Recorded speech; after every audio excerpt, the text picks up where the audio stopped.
Keep 100% of your claim. G4 Claims. If you've been hurt in a road accident that wasn't your fault, you should really talk to G4 Claims first. Unlike road accident solicitors, we don't charge you for our services, which could see you better off. To keep 100% of your compensation, have a chat with Nicole and the team. You'll be glad you did. Search online for G4 Claims. Keep 100% of your claim. G4 Claims.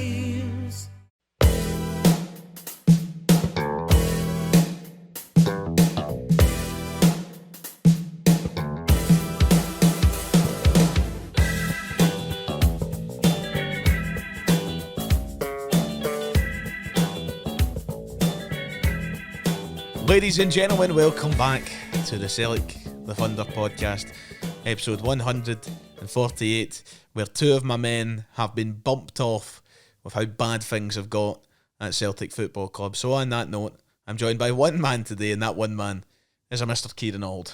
Hanging on by a fucking thread. All on Just straight to the point, hanging on by a thread. Is that how you feel? a wee bit. The thought of coming here to talk about Celtic and this bit last night's game is, I honestly was so ready to tell you I'd just block you. And, Block me? And Kieran, I'm outside your house. I don't live here anymore. Usually I'm quite, I don't know, if people can't do the podcast, I'm just like, alright, saves me a drive to my shop. No, but I was meaning like the seconds before I left the door. Right, I was like, leave it. my dad tell him I'm the one.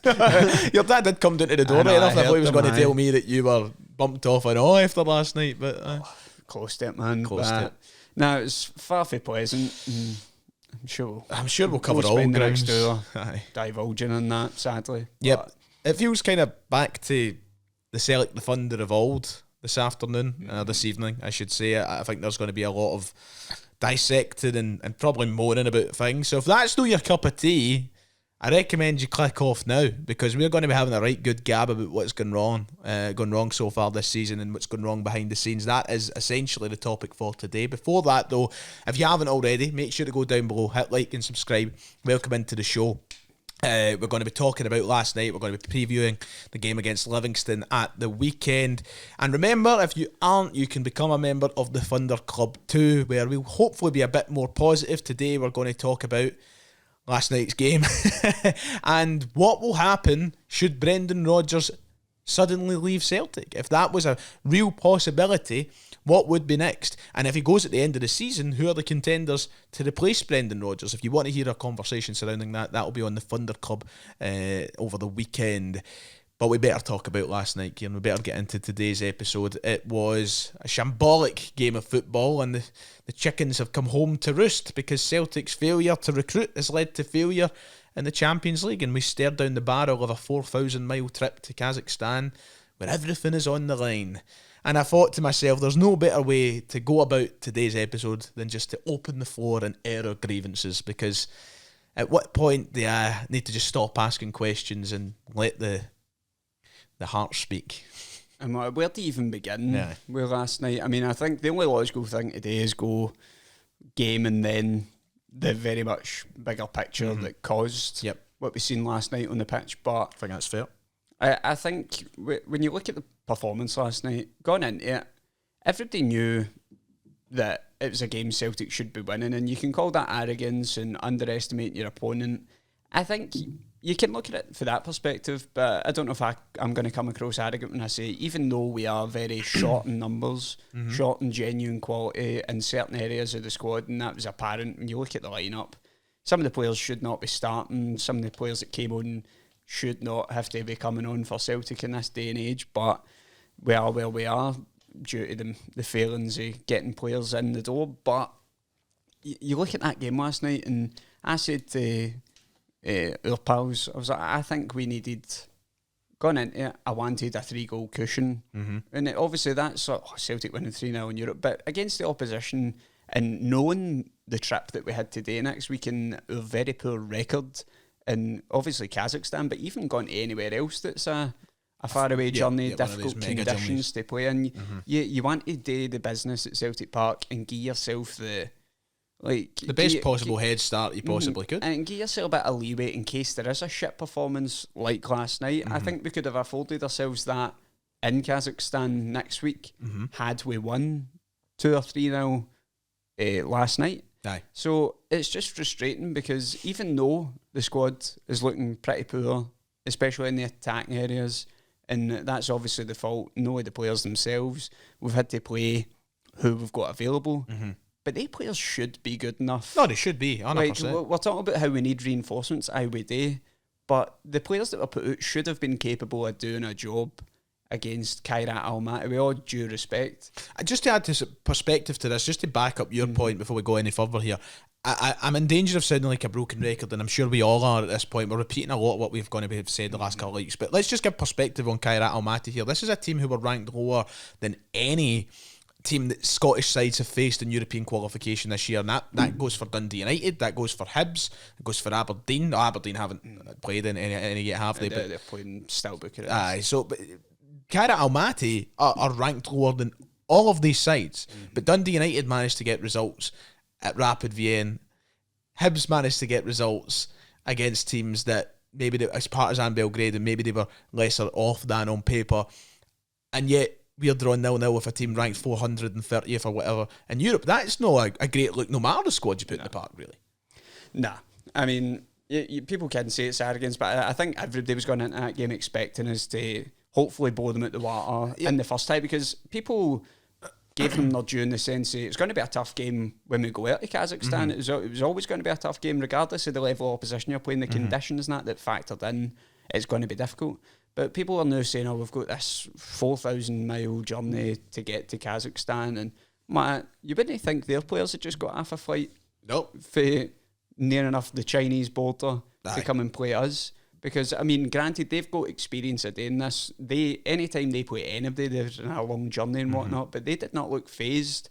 I don't think they were going to be using excuses. No, you've got to tip your hat to them. They came and I mean, it wasn't pleasant to play against, but that's the kind of job they have to do. We spoke the other week about teams coming to Celtic Park in the league and people criticising them for the way they're playing and the way they set up. And granted, it was a fucking piss take last night with the amount of time they spent in the deck. That was driving me to insanity, but they knew exactly what they were doing to run down the clock. And granted, we did get the 10 minutes added on at the end of the game, and as I said in the chat last night, they could have added on another 90 and we wouldn't have created a chance, never mind scored a goal. And kind I of think speaks to the league performances so far anyway. I know that Aberdeen, we were all kind of impressed with how we handled the away trip to Pittodrie, but I think if you lay out the way that both St Mirren and Aberdeen went, the attacking players who you're relying on for goals aren't the ones. Luke McCowan had to score against St Mirren, and then in the second game it's midfielders again, as it's Benji Nygren and who scored the second up in Pittodrie now, I forgot, it's just slipped my head.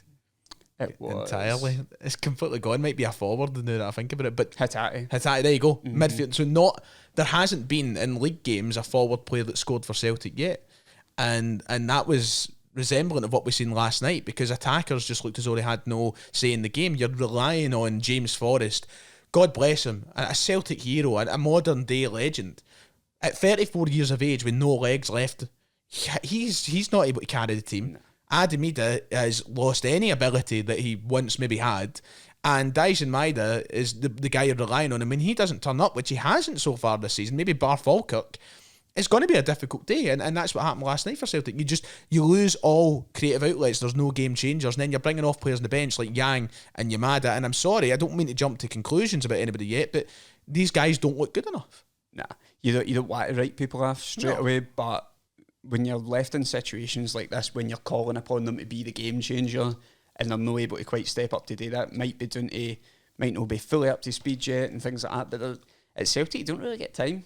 No. And you need players to hit the ground running, and granted, maybe you'd get a better chance of that happening if you were bringing in players for bigger transfer fees. I know the fee doesn't always equate to the quality of a player you're bringing in, but it gives you a better chance of bringing in a quality player, I feel. And I think we'll talk about this. Rodgers isn't, of course, exempt from blame last night, 100%, but he must be really just gutted when he turns around and looks, because even in his first spell here, even when there was poor windows, attacking wise, if Dembele wasn't playing well, he had Griffiths to turn to, then he had Edouard to turn to. When Roberts wasn't playing well, he had a younger James Forrest to turn to, and vice versa, and he had options, but now he doesn't have that. I mean, just to think about the fact there was a time where Brendan Rodgers managed Dembele, Edouard and Griffiths all at the one time. And now he's got Adam Ida, Johnny Kenny, and Shin Yamada, which is arguably the worst trio of strikers that I've seen at Celtic in my lifetime. And people might go, whoa, that's a bold thing to say. But I genuinely can't think of many trios worse than that. And that's what Rodgers has to deal with. I know, I would tap your head, you can't think. Because even if you think other ones, you had like players like Amido Balde and Mo Bangura, at least you knew you had a genuine good striker ahead of them in the pecking order. But as we've said before, attacking options for Celtic, usually you can always hang your hat on a striker at Celtic. We've been blessed in our lifetimes with the amount of great strikers we've had. But right now we're finding ourselves in that's the massive gaping hole in this team. We let Kyogo go. At the time, people were saying, he's past it and all that. But now we're seeing the gap that's been left in the squad, because Adam Ida, as much as I'm willing him to do well, he's just not taking the opportunities. No. And granted, last night he was not getting a lot of chances into his feet. The couple of times he did get it, he held the ball up all right. But you need more than that. No, you do. You need somebody to inspire confidence as well. I mean, Adam Ida, even when you think back to when we had Edouard, players like that, he would drop back, take the ball, and you knew he had the skill and the confidence to even take a couple of players on and be direct.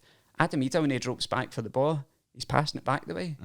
He's not getting much help there for the wingers last night. You've got to give him that, but at the same time, we're missing a striker that can just change a game. There's no player in the front line that looks like changing the game right now, and that counts for Maida as well. Just none of them look as though they're going to change the game. I've been losing patience with Ida for a while now, and I feel to say I think the ship sailed. It's certainly sailed for him being a starter. There's no doubt about that. Getting hooked at half time in a Champions League playoff when you're the £9 million man. Rodgers spoke about it. He came out and he said, look, Adam's a good lad, and he's working hard, and for some reason it's just not working for him. But I think that Rodgers knows as well. Now, there's only so many times that Rodgers can put him out in the field, and people will complain about how many times Rodgers will put other players out in the field, guys like Scales and his allegiances to certain players. But at one point or another, Rodgers is going to have to stand back take a step back for his pride and go, right, Adam, I can't start you. Like, it just can't. And that's why he probably hooked him at half time last night, because it's making him look even worse. You're fucking That's the point we're getting to, and it's a shame because I backed him for so long and I wanted him to do well, but when you're not scoring home league games, home cup games, you're not scoring against Kairat, Almaty, and you're not inspiring a motivation to the fans that you can change that. That's the thing. It's not even the fact he's not scoring goals. No. He's not getting a sniff yet. No. He's not getting close to it. It feels like he's not getting involved in games. They're passing. But different if he was hitting the post 3 times a game, but he's not. Nah, like even last season, you talk about him getting 20 goals. There was still at the goal. Well, can you say the goal against Young Boys last year that got us through? At the time, we were nice enough to game it, but now I'm thinking, did he maybe get too much recognition for that? But 20 goals last year, but I couldn't name many important ones. Like out with he obviously scored against Villa twice and that. But in terms of goals that meant something, it felt like he's not really stepped up to the plate. And I do think we need another striker, but when it comes to transfers, we've got a wish list the length of your arm, and it grows with Johnson going down as well, which didn't help us. That was genuinely one of the hardest parts of the game, watching that last night, seeing Johnson go down. And we're already at a state where this squad is thin everywhere. Now the prospect of going next week with Ralston and Tierney starting at fullback, it's a bit, it's scary, isn't it? It's Sedi Yanko starting against Bercheva. See, the way that I look at next week is, right, if you take the journey out of the equation for a minute, I think the game is going to be a replica. I think it's going to be a tough watch. I think the only difference of next week's game is the surroundings, the stadium. Aye. I think we're going to see a very identical game of football, and I think one team is going to win by 1 goal. Aye. And that's going to be it. And you'd like to think that we could repeat what we've done in Rosenborg back in 2017, but how can Celtic fans be confident of that right now? See, the whole thing is, as we spoke about, the home leg's the one where you feel like you've got the advantage, you really go for it, and you've got a tough journey coming up. That's the game where you really set down a marker. We limped to the finish line last night. It was well, if we even got over the finish line, that is. But it was such a dreadful performance. Nobody on that part gets pass marks. No, it's uninspiring, is what it is. And leaving that stadium last night, I don't think there was any collective sense of, right, we can do this next week. It was drained out of the support last night, and it's coming to a boiling point. The captain seems to think we'll be all right next week. McGregor saying after the game that he actually thought the performance was good. I know that sometimes in the media you can't say what you really think, and I wonder if Calum McGregor genuinely thinks that when he's off camera and when he's back in the changing room. But you know, he must have a level of concern. I mean, going there next week knowing what the stakes are, because he's the captain at the end of the day. I mean, what was his comment? It was, so we need to go there and win next week, Aye. which is not a problem. It was a fucking problem to win it. Like at Celtic Park. It was a struggle to even create chances. I was literally about to say it was a Celtic struggle Park. to get 2 shots at Celtic I mean, Park. the first shot on target for us came at the start of the second half when the goalie made a good save. Very, onto very the good post. save. Very good save. But also, was it the subkeeper that was wearing a fucking swimming cap? Aye. He took it. See, He was when I seen bleeding. that after the game, I was like, see if I was sat front row and I saw him with the swimming cap on taking the piss, my head would have been on Mars, man. Aye, they bandaged him up like he was a Johnny. Oh, I honestly couldn't believe it when I seen that. I was like, that is fucking... He was crimson. It was like he seen wrestling, you know, and the blade. It was like he blade. It was like as if he came down and was like, right, let's buy some fucking bladed his cell. You know what I mean? Man, there was a mad rugby scandal about that years ago, and it was like people biting on like the mad explosive blood capsules. Aye, investigate them. But you know, Celtic struggled to create chances, and I admire the captain's confidence. But there's just so much toxicity now. And it was in the stands last night. It's everywhere you look on social media. And I've always been one to say, I think throughout these months when we've been confident of things taking an upturn and maybe changing, we're the ones that say there seems to be a different existence from what happens behind the scenes in the pubs and the supporters buses to what you see online. But now I feel like it is all pretty unison. Like I think it's everywhere. We've now reached a point where it's the fan base is united, and not the way that it has been in previous times under Ange. We were united in a positive way, but now everybody can see this for what it is. Aye. I think some of us, myself included, maybe a month or so ago, we're still hopeful that we had time to make signings, but as the days have ticked by, we said it on here before, you lose the confidence. And I feel like that there's been a lot of people in that boat. As the days tick by, they're starting to lose patience with the board.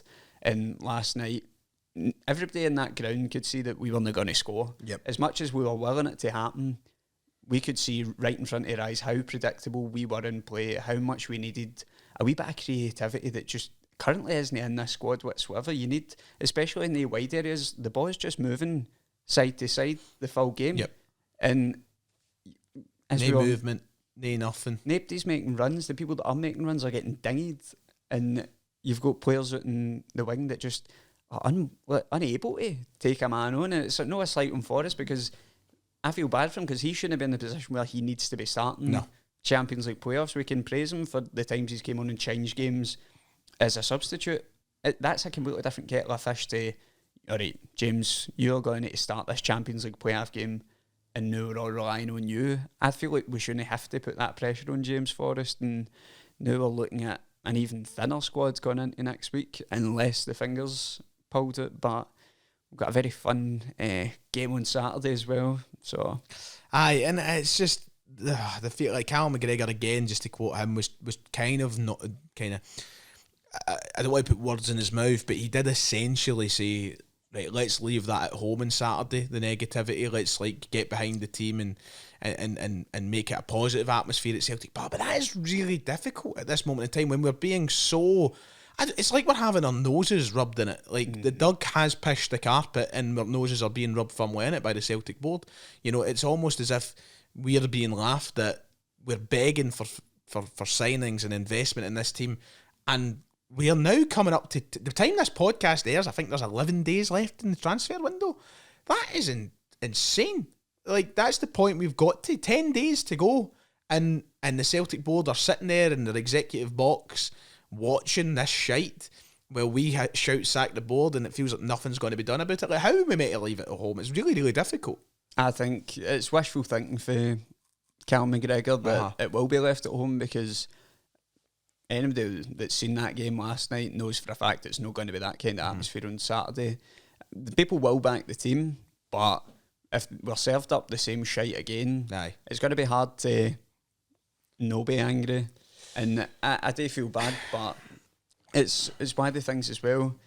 The way we are playing now, I don't know if there's many games you would really ideally want is, right, that's one you could maybe bounce back, get a decent result, try and put the first leg behind us and go out there and just do the business, worry about everything after it. But it's David Martindale's Livingston we're coming up against on Saturday, and my God, if Terrible, that's baby. going to be fucking brutal Aye. to break down. We know what it's like when we've played them in the past, and that was with a lot better players in certain positions in the attacking sense.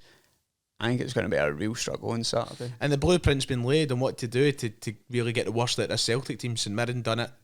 Aberdeen done it to an extent at times in that game at Pittodrie. Kairat done it.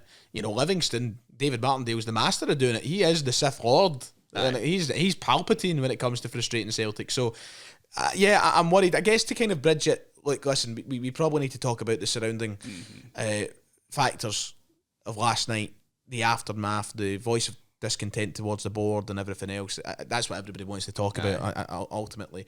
And a big narrative that seems to be coming out from select supporters who maybe still back certain figures at Celtic Park, and especially maybe some people with the rest of Scottish football out with of Celtic.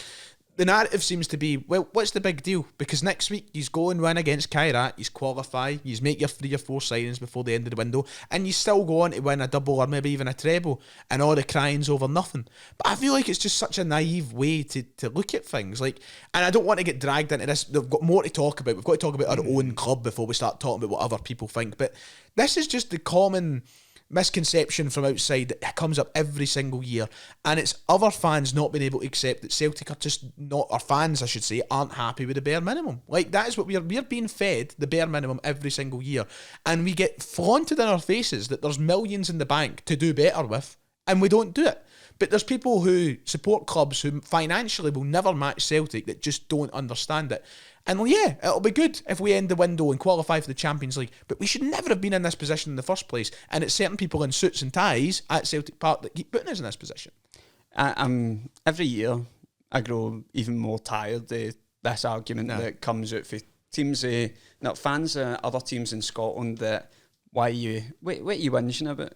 Like, how is it so hard for them to grasp that a team like Celtic is going to have higher standards about the way their club should be run than they do? And it's not even to pinpoint any specific fan base in it. There's a lot of people that just think the same way, and it's very, very frustrating because, as you said, it's the fact that we get it flaunted in our face about how much money Celtic's making, but you don't really see it getting reinvested back into the team, and you hear year on year of the increase in bonuses for these men in suits and ties, and it's just beyond frustrating to try and have to argue that as well as deal with the shite at your own club. See if they had the same ambition for their own football clubs as what we do for Celtic, and I get it. Clubs like Hibs and Hearts, well, maybe nowadays with a wee bit more investment to do. But see, over the years, if they demanded the same ambition and expectation as we demand of Celtic, Scottish football would maybe be in a better place. I'd like to actually, for a second, I want to give a big shout out to one of my online friends, one of the better Twitter accounts out there, who's not a Celtic supporter. A shout out to Evan, who supports Greenock Morton of all teams, and he put up a fantastic tweet earlier, and I just want to read it verbatim because I can't understand how other people can't look at it in this way, because his exact words were, he doesn't understand how the discourse comes up every year. Celtic aren't operating, this is fact, Celtic aren't operating at the level or anywhere near the level they should be. Their troubles are not comparable to any other team in Scotland because we're significantly richer. Why is that so difficult for some other people to grasp? If this would be the same as Dundee United being constantly in the Scottish Championship. It was the same in Hearts when Dundee United, were in the Championship for the better part of a decade. And they were demanding better. So why can fans of other clubs not understand that Celtic are doing that just to the level of our football club? We're a team that won the European Cup and have been to 2 European Cup finals. So what is wrong with Celtic fans demanding more? Because we're getting fed slop every year. I know, it's beyond frustrating, but I mean, you could even parallel the way that even see down south, the way Man United fans get treated for moaning about, like, everything that happens at them. Like, even when they were finishing fourth and that, people are, oh, you just think this is struggle, and it's just a pissing contest. I've got it worse than you. And as Evan said there, it's no comparable in the slightest. Aye. Like, everybody at Celtic knows the standards that should be met. If you're wanting to hire a manager like Brendan Rodgers, who's been brought in, I think, on false promises Aye, cool. about trying to improve the club in a European standing, Was it your tweet you put up last night or the day, and you said about coming out of the Grand Munich? That was the day. Everybody shared the same sort of Ambition. mentality. Yep. Right, that was a good run. Mm-hmm. We want to taste it again. Aye. And if we were thinking that, the players were surely thinking it. Brendan Rodgers was definitely thinking it. 100%. But now you're questioning, was the board giving a fuck if we got to the same stage They were again? just sat there happy the bonuses they were getting for qualifying Surely for the that's the Champions. sort of rocket up the arse Aye. that you get, right, this is good for the club. And it's not a This rocket is- up the arse you get very often, Mhm. by the way. Like, this is really good exposure for the club. Mm-hmm. This is very good financially wise, which should have perked the rears up. Aye. We need to make sure we can give this manager and this team the best chance of replicating this next year or even trying to go further. We sold Nicholas Kuhn. We let go of Kyogo. Granted, that was in January, but at the time it was still, the squad was doing quite well with the Maeda and Kuhn still being there, Yep. putting up ridiculous numbers. And now we find ourselves in the summer with a much weaker squad, with articles coming out saying Celtic will make signings if we qualify for the Champions League. Mm-hmm. Why is that the thing? Why is that the bar that needs to be met to make any decent signings? I understand. To play devil's advocate for just a second, this is not, can I just reiterate, because you'll hear my thoughts in a moment, this is not me backing the Celtic board. Just to play devil's advocate, I understand it's difficult to get players to Celtic, and sometimes you need the lure of the Champions League to sign them. I understand that. But it doesn't mean that you hold up on signing players for an entire summer. You should have a list of players there, and you should be able to turn around and go, listen, you sign for this club, we will qualify for the Champions League. Celtic should have been in a position of strength to say, look at our team, look at the potential teams we can face in that playoff round. If you sign, we'll get there. But they there's don't. negotiations to be done in exactly. that sense. But see, the question I'm going to ask, worst case scenario, we get put out next week. We don't go. We don't get into the league phase of the Champions League. We drop into Europa League. How does the transfers work then? Are these transfers We've we seen were it for weeks, promised? Kieran. We've spoken about it for weeks. Will we just no side anybody? Aye. Or does our level targets that we're once aiming for drop down another I have level? no confidence whatsoever that Celtic have backup plans for the failure of players who may be dependent on the Champions League. I have zero faith whatsoever that Celtic have a strategy in place for the failure of qualification for the Champions League. Because this Celtic board evidently have been waiting on vindication for qualifying for the Champions League. Vindication which is now very, very much at risk of not happening. And I have no faith whatsoever that there is a strategy in place for them to go out and go, right, Balak, we can't get him anymore. Oh, it's fine because we were looking at such and such. Or we can't get Calvin Stengs anymore. Oh, it's fine because we're going to go and get such and such. We will see the biggest load of panic signing players that we have seen at Celtic since we saw Yusuf Malumpu, since we saw Oliver Burke, since we saw Jeremy Toljan. We will see that level of panic signing made at Celtic if we do not qualify for the Champions League next week, and that should be very scary. And sorry not to go on a rant here, Kieran, right? No. There's a lot of Celtic supporters out there who have said for quite a while now, do you know what, I quite fancy the prospect of the Europa League. I actually wouldn't mind if we dropped into the Europa League, because maybe we can go on a run. After last night, I want to hear your thoughts if you're one of those supporters. Do you think we can go on a run in the Europa League when we can't beat a team for the fucking back end of nowhere that have a combined value of £4 million quid? So even if you take away the whole, like, the football aspect to can we go on a run in the Europa League, see the wider implications and no making the Champions League. Obviously, financially wise, in the short term, we're not getting the 40 odd million, whatever it would be, if we get into the league phase. That then translates into next season's transfer window. Exactly. We won't then... When we'll scrimp and save again because we can't justify spending I feel like, we spoke about this recently, is like Celtic in the past 10 years have moved on for... well, you feel like we have moved up a level as a club for... 10 years ago, we would never have been paying £11 million for a player. Granted, we don't do it that often now, but you go back 10 years, the calibre of player I feel like we look at now is a bit higher than back then, which it rightfully should be with the way Celtic have progressed, but you're looking at gone back the way. Yep. If we, like people saying about going back to Europa League, even if we were to go on a run, that's regression. It is regression, because we take the piss out of them for saying it's like when they're in Europa League saying, oh, that's a Diddy Cup and that, but now cunts are wanting to drop into it. I don't think we are, if we make it into the Champions League next week, with the current squad we've got and we don't make any improvements, it'll be a fucking disaster. I have never saw the point and desire for active regression. And I know the Champions League can be nasty, right? But Christ, to become a better team, you need to be there. Ultimately, we're not going to become a better team with these charlatans at the club anyway. But why would you actively yearn for regression? Why would you yearn for lesser players for the sake of a run that we're not going to get? It's no 2003 anymore. We're not going to get a run to the UEFA Cup or Europa League final. It's just not going to happen. People look across the city and say, well, they done it.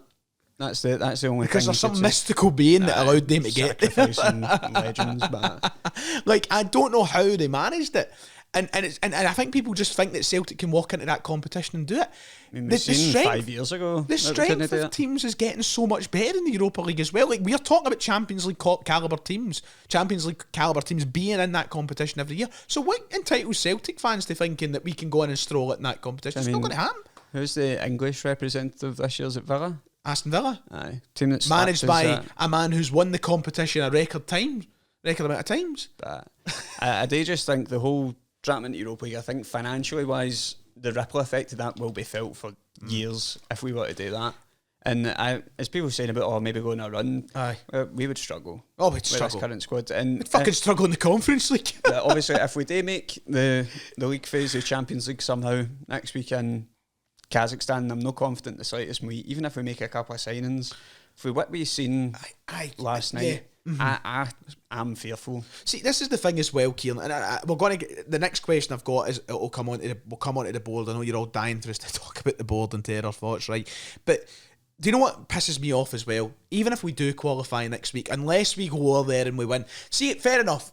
If we go over there and we win 6-0 or something like that, which won't happen, but if we were to go over there and win 6-0, maybe we can go, all right, okay, bit more confident. But this inspires no confidence for the actual competition itself. If we do qualify, I'm not looking forward to this draw anymore. I'm not looking forward to the competition. I'm expecting us to walk in, get trounced upon, and to be out by Christmas. Because that's what I've been given as the indication of what to expect. Like last year we had an air of confidence going into the Champions League because at the start of last season we were flying. We had a brilliant pre-season under our belt. Players were fit and ready. We started the league season excellent. We spoke about this in the car on the way here. And we beat Slovan Bratislava first game. Granted, probably the easiest game we've had out the full lot. Then we got brought back down to earth in Dortmund. But it was the comparison to the way the fans were feeling this time last year to now is night and day. And granted, last year we never made certain signings till the very end of the window. I'm pretty sure Engels was close to deadline day. I was in Berlin when it was all getting wrapped up. So we left it late last year, but I remember thinking we did need signings last year, but it was never as urgent as this because I hate to say it, but I feel like the squad itself is... people talk about squad cycles and growing stale. And I didn't think we were at that point, but when you watch us play now, you're thinking something needs changed in this squad. And going into the summer, it should not have been a drastic need hundreds of different players. We spoke about after Munich, just need a couple of players to add into this and proper get it going. Well, now at the point where you're starting to question a lot more than what you were maybe a month or so ago. And it's such a shame because we spoke about this, kind of touched on this conversation in the way here. July through February of last year was some of the most fun I've had watching Celtic, and we were in such a position of strength to build on that, and here we are. The board have led us into a position where we're just so fucking fed up. So on that note, the board, the chants were ringing round Celtic Park last night. I've got nothing to lose. People in recent years have sort of blamed or gave me this kind of title of somebody who's been scared to criticise the board, maybe because of stuff like fan media privilege, which I have not taken up in a number of months now. I've got no fan media privileges that I'm risking by saying anything. I just think there's always a time and a place. If you go back to the COVID season, me and this man here, we were very honest about our opinions on the Celtic board. We were then led into a sort of new era with Don Mackay and a change of the guard, and Peter Lawwell left the club, or so it seemed. And now we arrive back here to a Celtic board who seem, I'm just going to be completely honest, not fit for purpose. They seem Jurassic in the way that they work. They are out of their depth, it feels like, and you can throw about those big numbers all you like about how well we've been run as a business, and I will tip my hat to the men in the suits who have kept Celtic in such a healthy position financially over the years and stopped us from anything close to what we were in the 90s or anything close to what Rangers were in the year of 2012. But at the end of the day, this is a football club that has so much more potential that has been halted by those men, and those sack the board chants, Kieran, are completely justified. Oh, they definitely are. And as we were talking about earlier, it's been a boiling point. And it finally reached it last night. It's been building up for weeks and weeks, and it's taken quite a lot, but people really did. I feel like halfway through that game, everybody could see how poor we were. Being reminded of the failings of this transfer window that we've had to suffer so far, you can't blame people for joining in with that, and it's only going to get worse because they've got, we said a couple of weeks ago, they've got X amount of time to rectify this. We're no further along on any transfers. You're getting spoon-fed rumours for the tabloid press.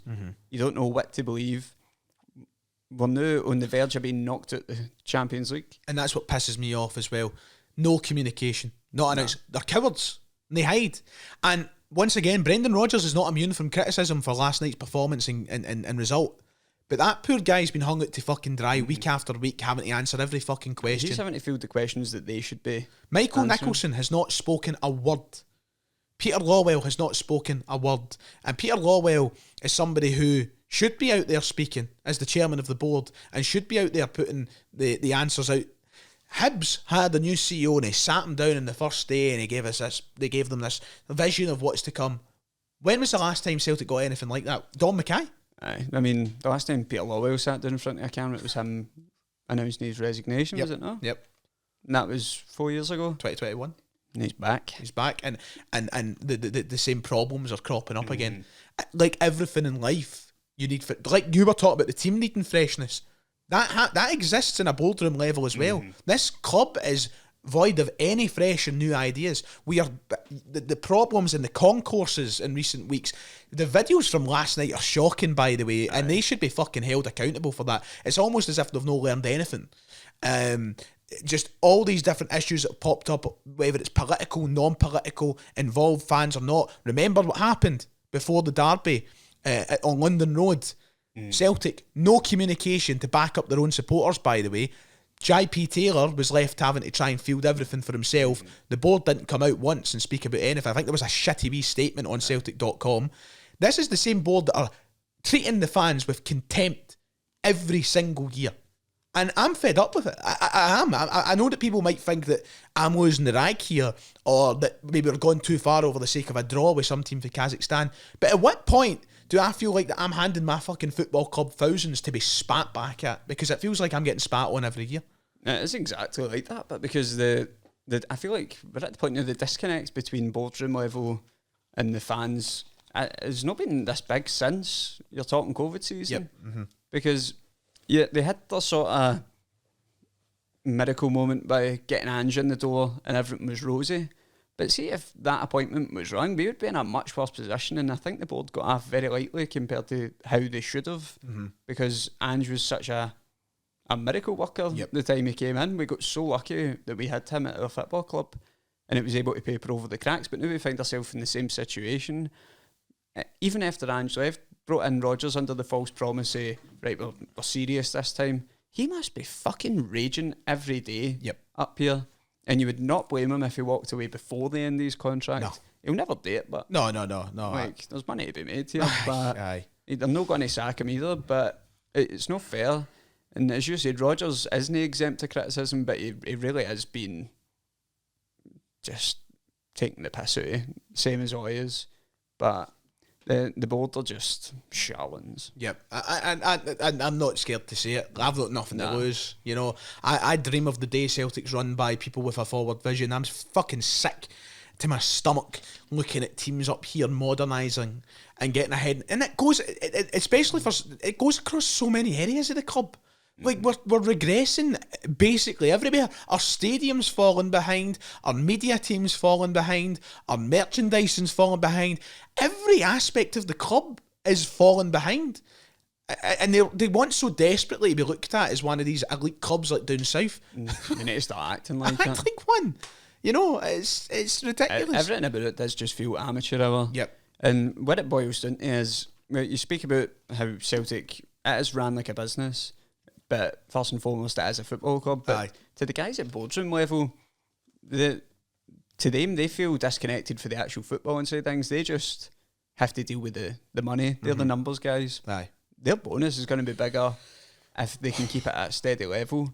There's no point taking risks Aye. in their eyes.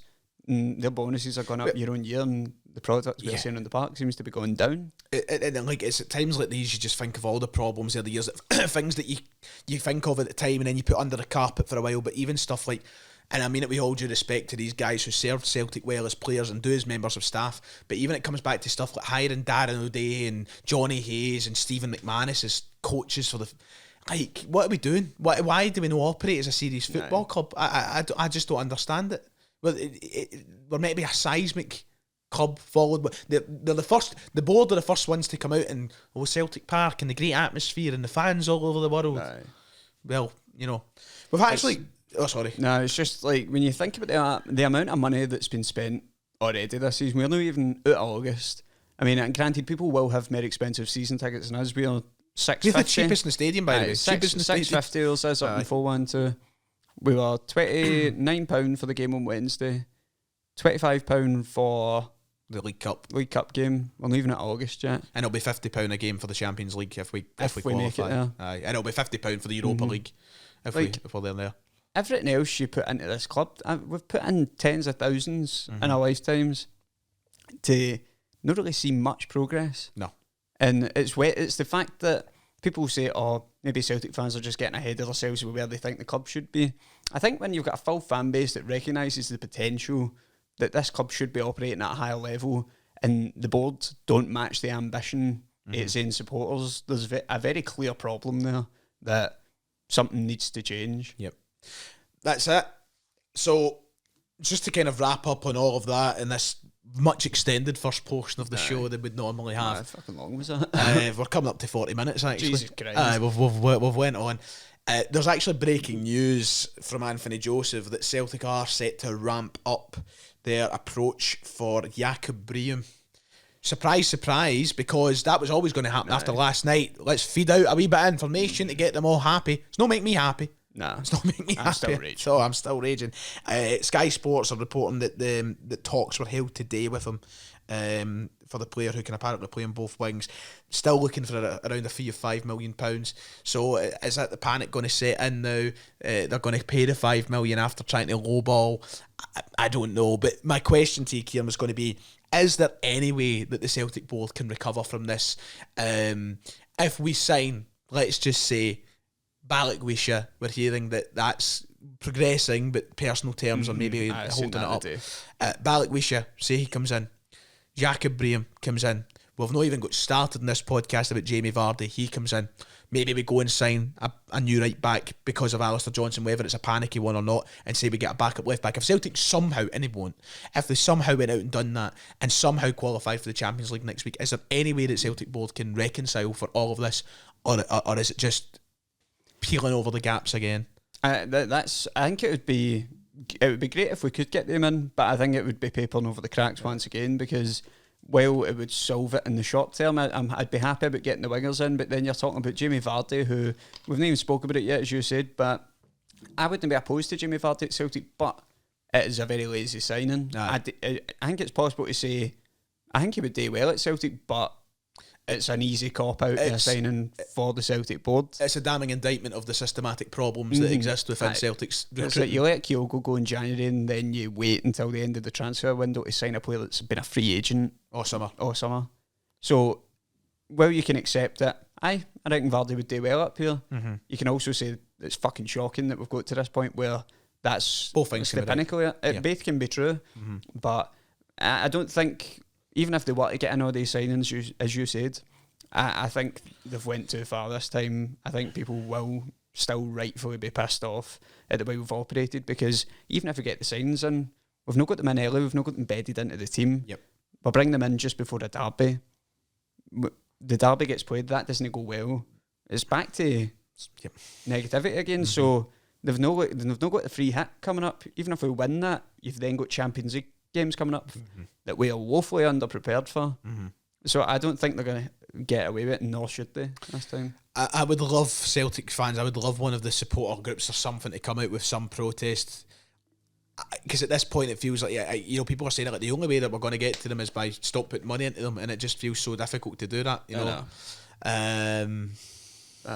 Here we are. You know, bastards. Aye. That was the opening segment of the podcast. All right, on to the Twitter questions.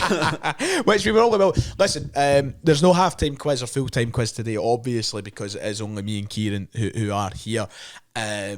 I was going to have a bit of a laugh and a joke for the half-time quiz and try and get Kieran to guess the bonuses of all members of the Celtic board, but I've lost the graphic for that, so let's just put it in the way of millions. And that should do the job. Well done, Kieran. You've done well in the half-time quiz, son. Thank you. Very quickly, we're not going to spend long on this at all. Livingston is this weekend. We alluded to how difficult that's going to be on Saturday. But Celtic need to win convincingly. They really do. This is the last chance to get some positivity in before the Champions League game and the subsequent derby that follows. It feels like this is a much bigger game than it ever should have been.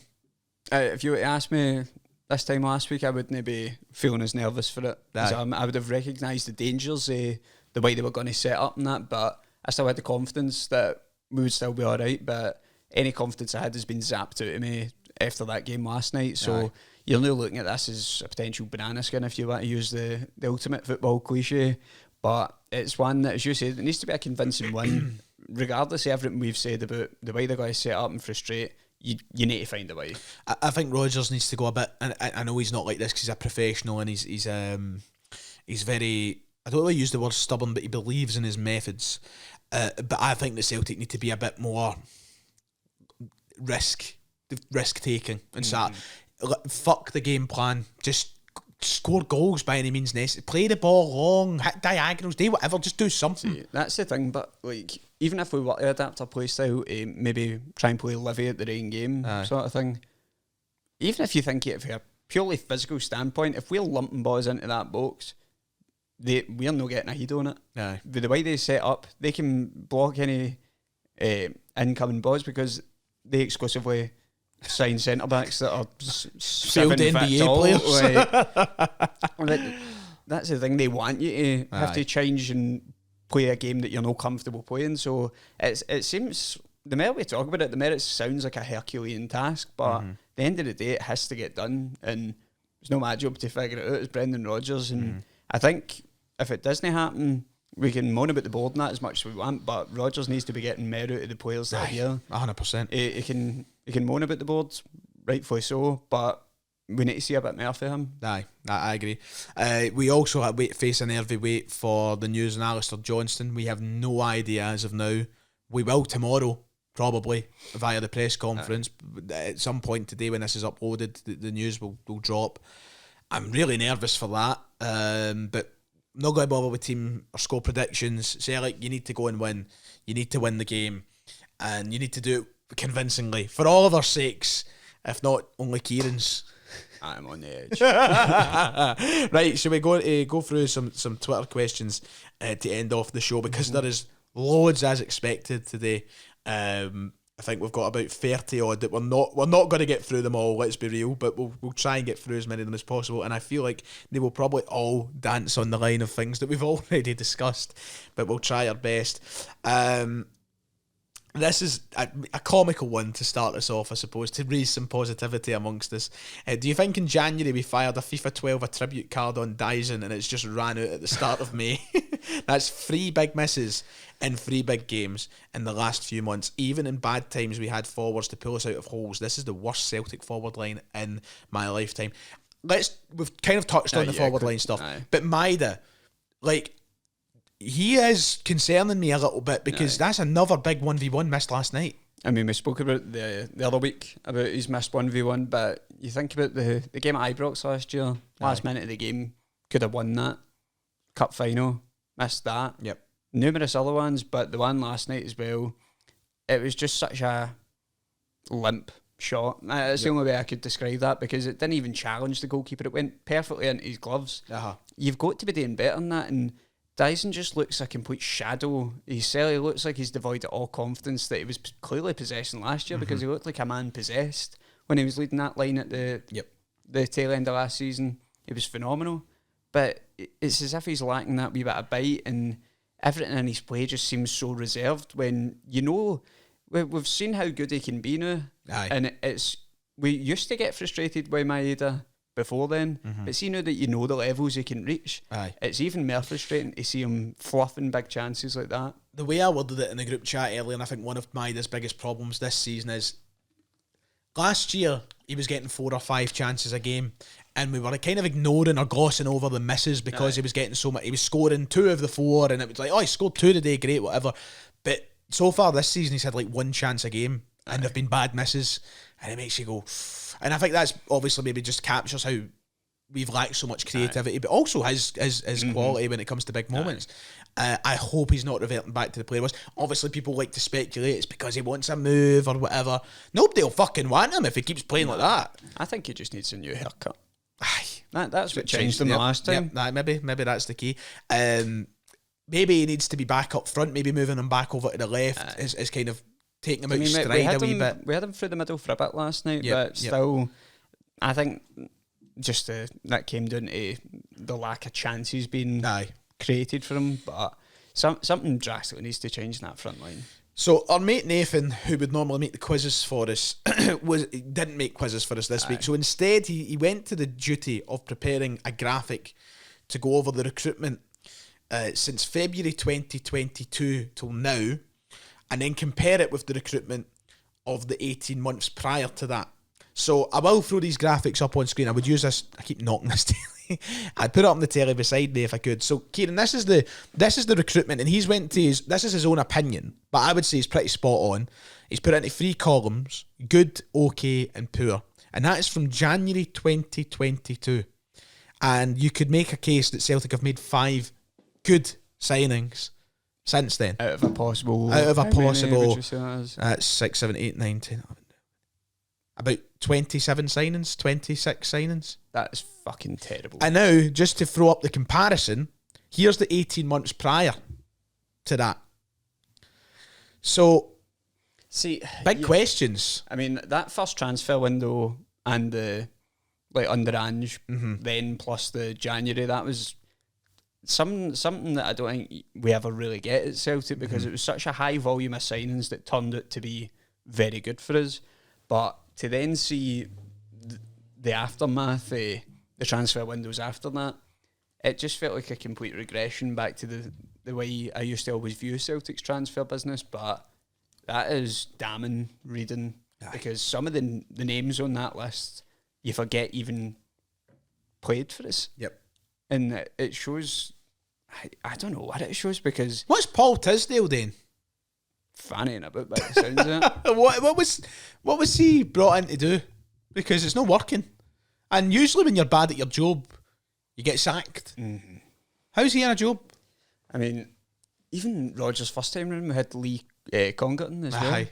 We've had then Nick Hammond. Aye. It's not been a pretty one. We have been blessed with these scouts, but no, that list there, I mean, I'm sure the viewers have seen it on the screen. You see some of the players that we've brought in, that's shocking. Aye, really bad. Wow. He also followed up with a question of his own, saying, if you had one of our attackers and you could only pick one who was on a 1v1 with a goalkeeper and he has to score to save your life, what attacker are you choosing? I'm fucking dead, man. It's over. I don't know if I trust any of them. Calum Osmond. Okay, he's the only one that's not disappointed me yet, so I'll leave it in God's hands with that one. It is a horrible question, and it just proves. So, I wouldn't be picking Ida, I wouldn't be picking Yang. Balak with your lads at the airport, big man, you have some task ahead of you. I will fucking die. So there's some food for thought for you over on the other side of the camera. Adam is in, as always. Currywurst loaded fries. What? At Parkhead? Are you shitting me? No. What's that? On the menu as of last night. Really? Currywurst loaded fries. Oofed. About £7, right? For £7.50 or something. But at every kiosk. I think so. No, the wee ones, no, the wee diddy ones that we go to, but the actual. It's not just like. Aye. No, it's like a Celtic Park kiosk thing. No, I'm not buying it until they fucking make a sign in. I'm not doing it. I'm sticking it in under my tap. So apparently that's a thing. He said that he asked us to discuss when I'm in the mood to give the club money, I will try it. I'm not even going to promote kebab pies anymore. Fucking. That's the length it's went to. I'll go to the butchers. I'll put my own Sellik badge on it. The club is a shambles. From on the park to the fans as well. What things need to change, and do you think we'll see any of those changes in the next year? I've accepted we won't be in the Champions League. Not a chance. So Adam is down and out about things, but will we see any seismic changes over the next year? You would like to think so. But no. At boardroom level, but Aye. the seismic change we got 4 years ago in the shape of Don Mackay, who was ousted by the rest of the people on the board after, 80 days, if that? Did they make it? I think we can all stop pretending we don't know what happened there. I think the picture's pretty clear. Aye. Allegedly, I may as well throw in, because I'm not saying I have any inside information, but I think we all know. I think we're all grown up enough to understand what went wrong. Yeah. Seems as though if anybody comes in with fresh ideas, the old custodians are like, fuck off. Whacked like Joe Pesci. But I know it feels like they weren't ready for that level of change at the top, and I'm worried that we're now stuck in a point where how would you get them out of the club, because realistically they know people aren't going to do it to get them out. Yep. So it took something massive to happen 5 years ago for it to happen. So Cal might be overreacting here, but I feel like if we don't qualify, it ruins everything Celtic have built over the last 4 years, from the introduction of Ange and Don Mackay subsequent. I mean, if I can see the sentiment behind it, because it's felt like we have been building up to something better since Ange came in. The feel good factor, especially after how down and out we all felt after that COVID season. It felt like a revelation to have somebody like Ange in and restore that confidence to the club.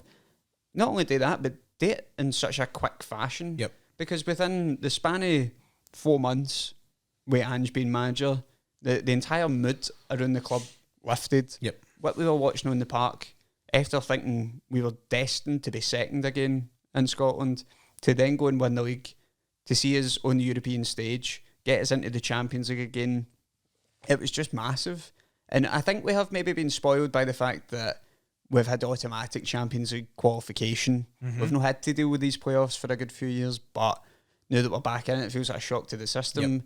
And I don't know if it would completely erase all the good that's been done, because we've won trophies and whatnot, and in the years between, you can never take that away. But let's not be quick. if you think a European stage, it does feel like you're kind of hitting the reset button. Because as I said, if you end up playing Europa League, it then affects the transfer policy moving forward, and that's something that will be felt for seasons to come. I think Cal's quite right to think like that. I don't think it's a doomsday. No, it's not quite life or death like that, but there will be serious ramifications. Yep.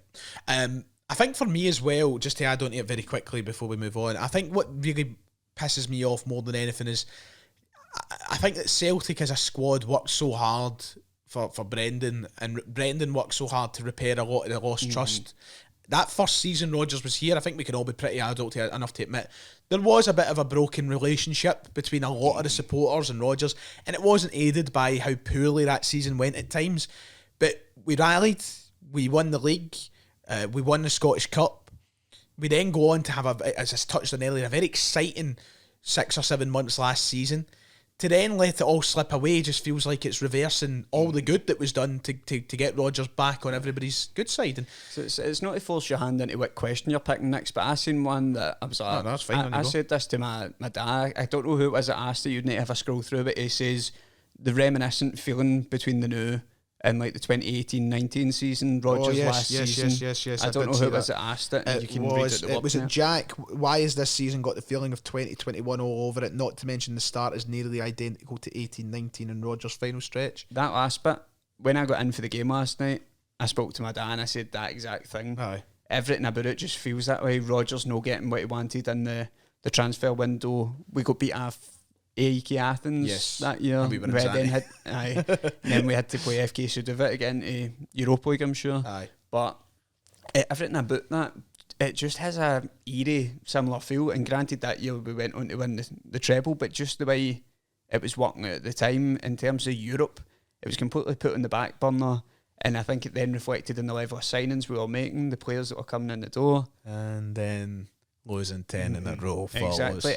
It's got ripple effects. All these small, seemingly insignificant things at the time, it has ramifications. It's going to be felt for seasons to come. No, you're quite right. I'm going to batter through a couple more to finish us up because we are approaching that hour mark. Very quickly, Greg and Dyson Afuzi is talking about Benjamin Siegrist and his... Oh, I said to him, if he fucking tries to hype me up for a shot corner one more time, I'm going to lose the plot, man. I get the sentiment behind it, but my God, you better put in a good ball after you've done that. Aye. Hi, Kieran. This is your man, Liam. Glad to see you on the screen to cheer me up after the nonsense last night. Just wondering what your favourite app is. Oh, I'm an app man, but... See, do I have anything remotely useful on my phone? What do you frequent? William Hill. What dare? Probably is William Hill. It's like, see, I don't know if I'm a sad bastard, but like, see, like Google Maps and that. Oh, I love the shite. Like, see, sometimes, like, if I'm lying there at night, I'll get bored. Same. I will go and find like a Russian town in the middle of Siberia and just see what's happening. I love exploring like probably wildly. They're like these wee towns in America that are probably like wildly racist. Aye, like the sundown towns and that. I'm like, oh, fucking going out there and having a look, you know. No, I love that shit. And his reminiscent point of today is, mind that time O'Connell scored in a friendly at home to Leicester City. Aye, we were there. Sat in the Lord tier that day. Roseanne, can you do any other impressions or accents other than Ryan's attempt at impersonation? I love doing some impressions and accents and stuff. I'd do them constantly, but maybe the night's not the night. If we win next week, we'll get John McKenzie on to raise his spirits. I've always loved doing impressions. Hello, Lawwell Heads. Is there any point anymore? Asks Milo. No. Point gone. Would rather have Ryan 118 up top instead of Ida, says Bernardo Boy. Maybe I've cursed the Celtic Park pitch. I think Ida was watching you in the stands that day, man. I think I've cursed this in some level. And we'll get a couple more just to finish. David Turnbull trying to get us to lighten the mood up a bit with a food question. Have any of you had the 60-piece popcorn chicken yet from KFC? No, but I would want to sit and tackle it. But a boy in work got it on lunch and he counted it out. It was not 60. Not 60? I'd have walked back round, caused a ruckus. Imagine going to the hassle to actually to count it. That's fucking ridiculous. That video of the guy in the Golden City up in Ridgely, fucking, you never told me you wanted no sauce in it. I will burn this place to the fucking ground, man. That's a classic. Oh, at least we have fun in this podcast, you know. This is what you need to end the show, to take us home on a light note. Two more. What is your go-to hangover meal, says Liam Wallace. It's a black rooster for him. 2 paracetamol, honestly, man. Dorora Light, packet of that. I don't know what. Mine changes all the time. I feel like every time we go out the next day, you're like, can't wait to get something random. See what I would say, like, see the Milano burger for that Dino's on the parade. See if they were open on a Sunday, they would get my business every week. But they choose not to open a Sunday, so they're missing out on £12 worth of business. Dino's on the parade. What are you playing at? Open a Sunday for this, man. Just me. But they would make a fortune. They've got like pure rough scram, but Milano burgers, spicy chicken, fillet, bacon, a big square of halloumi cheese, and a spicy mayo on it, and their curly fries or their peri-peri chips are banging. He's a sponsorship. My rough food or my hangover food is pretty basic, but it is a fry-up. That's typically if I'm out on a Saturday night, the first thing I'm eating a Sunday to square me up, fry up. If I'm in Santa Pons, I'm walking along to fucking Mark Anthony's cafe, I'm having a fry up. Like, that is my... See, my thing is, but I agree with that, but if I then have a fry up, that's going to be followed by at least another takeaway. because I can't just have something normal for dinner on a Sunday. That's fucking sacrilege. Like, Well, we don't get roasts in our house. Sadly, in my house, it is a Sunday dinner house, so Fuck that. yeah, I'm pretty. I would actually send me on the edge. Wait till after Livy on Saturday. Right, one more to finish us off. There is a lot of similar kind of worded questions, and I'm trying my best to make sure that we.